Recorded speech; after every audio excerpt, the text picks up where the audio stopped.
¿Qué tal amigos? ¿Cómo están ustedes? Muy bienvenidos. Es un placer estar con ustedes en esta oportunidad conversando acerca del libro de Isaías. Con ustedes el pastor Juan Millanao, un docente de nuestra universidad. Bienvenido, pastor. Muchas gracias, Raúl. Buenos días. ¿Y quién les habla también? Raúl Medina, en esta conversación. Vamos a mirar un poquito más acerca de propaganda. Interesante los títulos que el autor colocó en nuestra guía de conversación, ¿eh? Aquí hay un problema de propaganda que se hace a lo que se va a ejecutar. Aconteció, ¿no es cierto? Habíamos conversado que a los 14 días, es interesante colocar estas fechas porque cuadran con lo que es vamos a decir así, la historia también. ¿Acaso vine yo ahora a esta tierra para destruir sin Jehová? Jehová me dijo, sube a esta tierra y destrúyela. Isaías 36:10. ¿Qué te dice a ti esto en relación a lo que vamos a conversar ahora? 36:10. Bueno, grandes movimientos humanos, llámese guerras y otras cosas así, ha habido propaganda, ¿ya?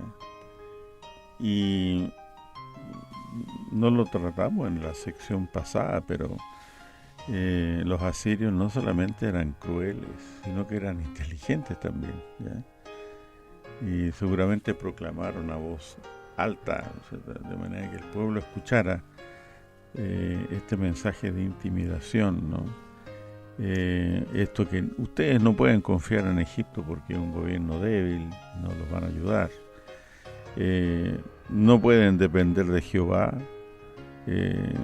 porque incluso Ezequías había eliminado los lugares altos de adoración en los pueblos pequeños, y había quedado solamente centrado en Jerusalén. Ellos mismos asumen que Jehová está de parte de Asiria y no de parte de su pueblo. Es decir, los atacan en su propaganda en un área extremadamente sensible, ¿no es cierto?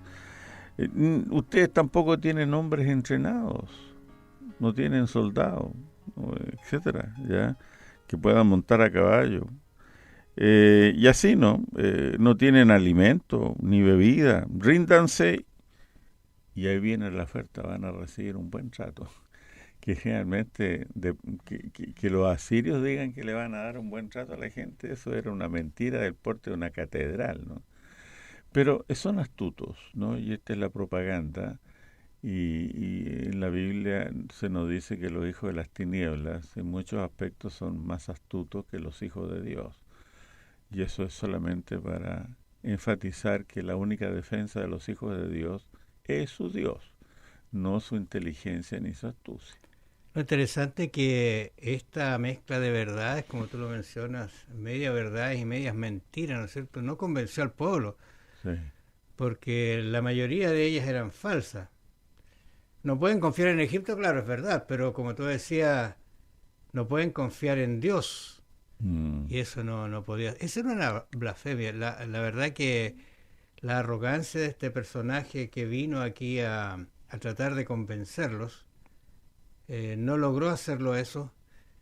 Y Ezequías, la verdad, la cosa es que lo que hizo fue dirigirse a donde tenía que ir. Claro. A conversar con Dios y decirle qué hago, porque es cierto, los ataques que hacían rodeaban las ciudades y los hacían mantenerse sin agua, sin alimento, ¿no es cierto?, abasteciéndose con lo que la ciudad tenía. Y eso era realmente triste. Yo recuerdo, y tú me parece la historia, el caso de Jerusalén cuando fue tomada. Qué terrible fue eso, ¿eh? Los 70 años, en Fue el año realmente 70, terrible. Eso fue horrible. Los relatos que hay al respecto, que son bastante precisos, es de, digamos, poner la piel de gallina, ¿no? Fíjate que yo quisiera, Raúl, leer el verso 20 del final de toda esta propaganda, y que termina diciendo: ¿qué Dios hay entre los dioses de estas tierras que haya librado su tierra de mi mano, para que Jehová libre de mi mano a Jerusalén? Nota la pregunta.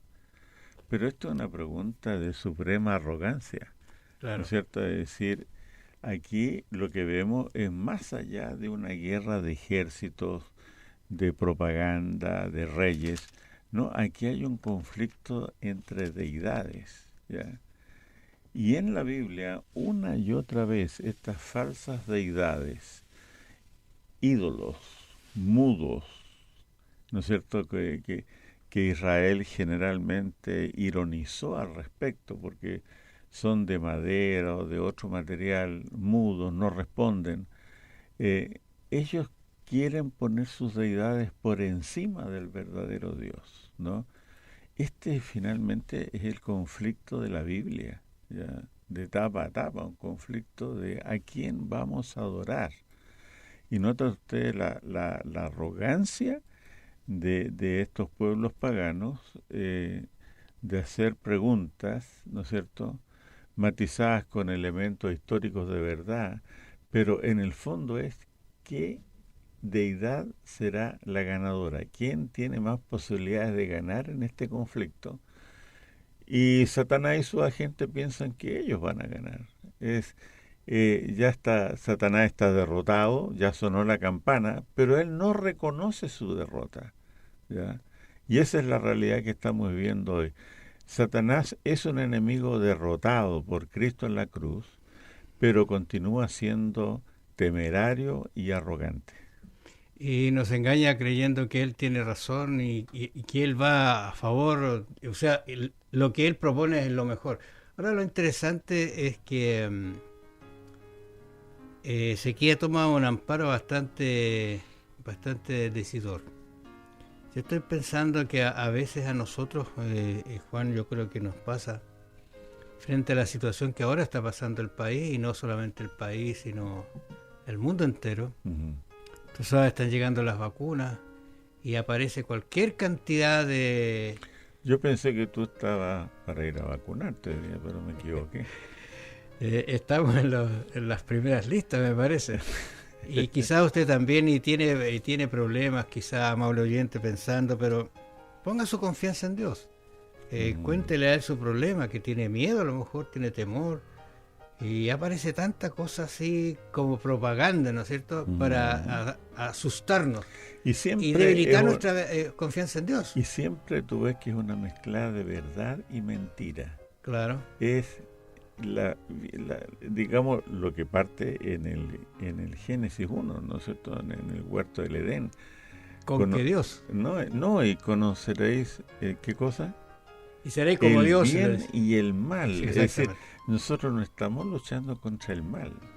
Luchamos siempre, por lo menos las personas espirituales, religiosas, que van a tener conflictos espirituales, luchamos siempre no contra el mal, sino contra una mezcla de bien y mal. Eso lo torna mucho más engañoso, mucho más sutil el engaño.